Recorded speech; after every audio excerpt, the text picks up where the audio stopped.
अरहन्ताणं नमो अरहन्ताणं नमो अरहन्ताणं। दुनिया में बहुत आश्चर्य माने जाते हैं, पर सबसे बड़ा आश्चर्य है हमारा शरीर। बहुत रहस्य है इस दुनिया में, पर सबसे बड़ा रहस्य है हमारा शरीर। इतना रहस्यमय, हजारों हजारों नियमों को समझ लेने के बाद भी शरीर के सारे रहस्य उद्घाटित नहीं होते।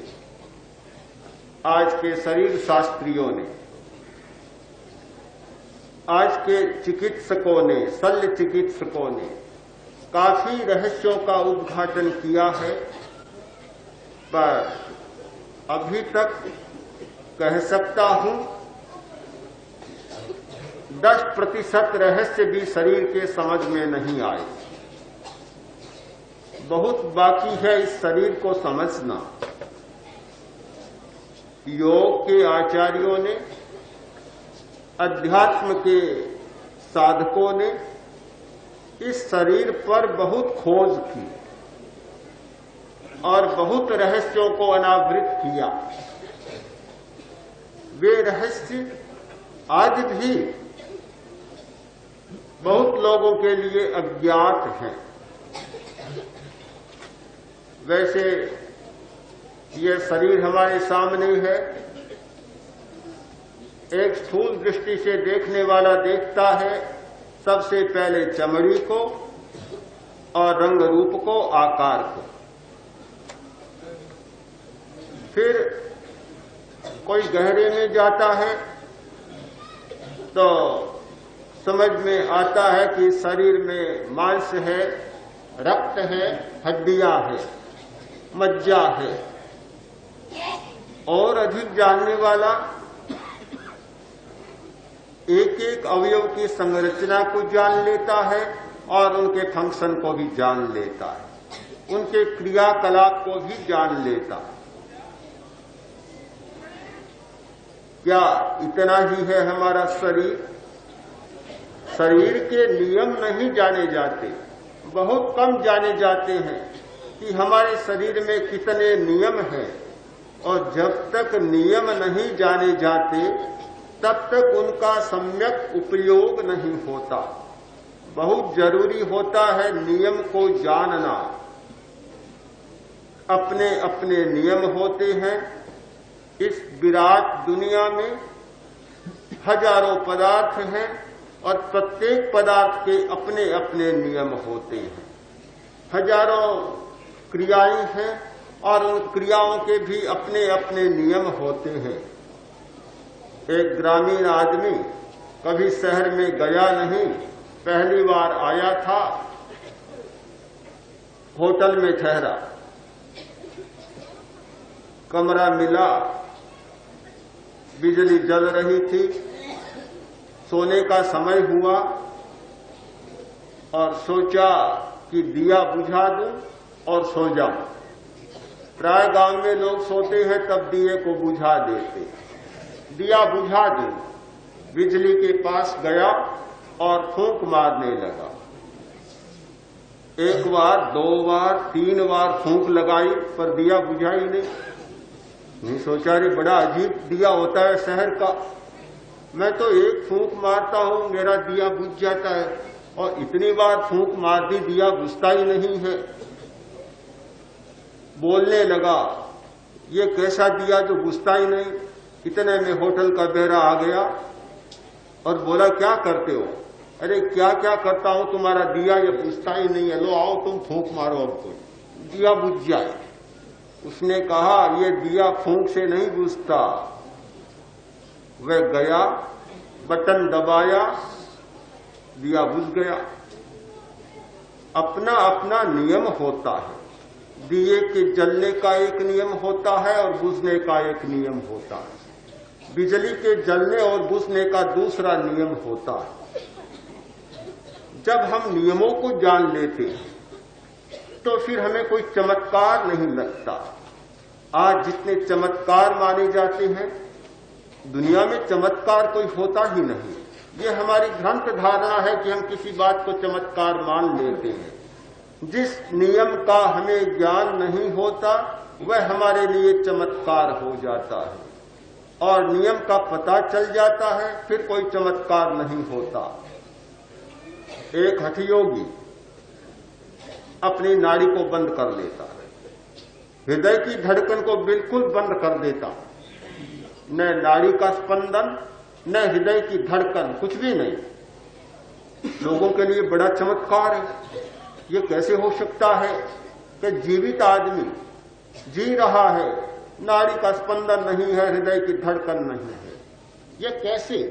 न ऑक्सीजन मिल रहा है न कुछ और क्रिया हो रही है, पूरा शरीर बिल्कुल मृत जैसा पड़ा है, कुछ भी नहीं। बड़ा चमत्कार लगता है, पर कुछ भी चमत्कार नहीं। जो इस नियम को जानता है उसके लिए कोई चमत्कार नहीं है। चमत्कार कुछ नहीं होता, अज्ञान में चमत्कार होता है, और जब जानकारी बढ़ती है तो सारे चमत्कार गायब हो जाते हैं। यह एक अज्ञान का चमत्कार। शरीर के बारे में भी यही बात है कि हम शरीर को जानते हैं स्थूल दृष्टि से, किंतु जब तक प्राण विद्युत को ठीक से नहीं जान लिया जाता तब तक शरीर के नियमों का हमें पता नहीं चलता। हमारा शरीर केवल अस्थि, मांस और मज्जा का शरीर नहीं है, प्राण शक्ति से संचालित शरीर है। इसमें प्राण विद्युत है, इसमें चुंबक है और चेतना, तीन चीजें काम कर रही है। चेतना मूल तत्व है, और चेतना के द्वारा काम करने वाला दूसरा तत्व है प्राण, और तीसरा है चुंबकीय भाव। ये चुंबक शक्ति बाहरी प्रभावों को आकर्षित करती है। चुंबक के साथ हमारा संबंध स्थापित होता है। हमारी दुनिया में चुंबकीय प्रभाव बहुत होता है।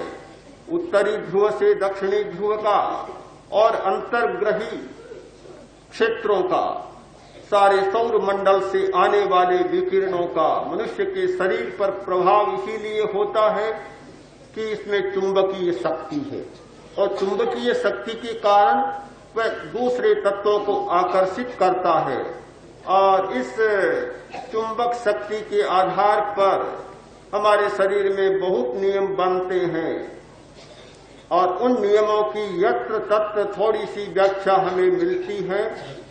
अध्ययन कहाँ करें, किस दिशा में बैठे, तो उत्तर की ओर मुंह करें। सोए तब सिरहाना किधर करें, किस दिशा में करें, भोजन किस दिशा में करें, ये सारे नियम बनाए गए चुंबकीय शक्ति के आधार पर और चुंबकीय प्रभाव के आधार पर। मनुष्य बहुत प्रभावित होता है शरीर की व्याख्या जानने के लिए, शरीर के नियमों को जानने के लिए चुंबकीय प्रभावों को जान लेना बहुत जरूरी है। साधना के क्षेत्र में प्रवेश करने वाला व्यक्ति इन सारे नियमों को पहले जानता है कि शरीर में कहाँ चुंबक है और कहाँ उसकी विशिष्ट शक्तियां हैं, कहाँ चैतन्य केंद्र हैं। चैतन्य केंद्रों के विषय में अभी आज चर्चा नहीं करनी है, शायद कल होगी। कहाँ हमारे चैतन्य केंद्र हैं जिनके द्वारा बाहरी शक्ति का अवदान हमें मिलता है और हमारी भीतरी शक्तियां जागृत होती है। हमारे शरीर में दो ध्रुव हैं, एक दक्षिणी ध्रुव और एक उत्तरी ध्रुव। एक सिरा है सिर का, एक ध्रुव उत्तर और एक सिरा है नीचे का। नीचे का, जो रीढ़ की हड्डी के नीचे का सिरा है, वह है दक्षिणी ध्रुव। ये दोनों ध्रुव और इनमें शक्तियों का एक संचरण होता है। हमारे नीचे एक शक्ति होती है जिसे कुछ लोग कुंडलिनी कहते हैं, कुछ लोग तेजस शक्ति कहते हैं, पर वह एक शक्ति का बड़ा स्रोत है। छोटी सी गांठ, छोटा सा बिंदु है शक्ति का केंद्र, और वहां से सारी शक्ति हमारे शरीर में संचरित होती है। जो व्यक्ति उस शक्ति के रहस्य को जान लेता है, वह अपनी खोई हुई शक्ति को भी प्राप्त कर सकता है।